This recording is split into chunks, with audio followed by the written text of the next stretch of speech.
कौन कहता है कि आसमां में छेद नहीं हो सकता, जरा एक पत्थर तो तबीयत से उछालो यारो।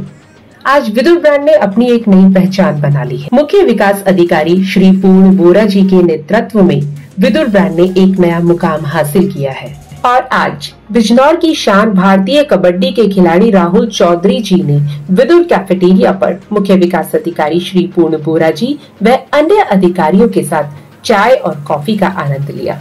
राहुल चौधरी जी ने इस नई पहल की प्रशंसा भी की। आपको बता दें, बिजनौर का विदुर ब्रांड ग्रामीण महिलाओं के सशक्तिकरण और आत्मनिर्भरता का प्रतीक बन गया है और बाजार में इसे प्रामाणिकता और गुणवत्ता के लिए पहचान मिल रही है।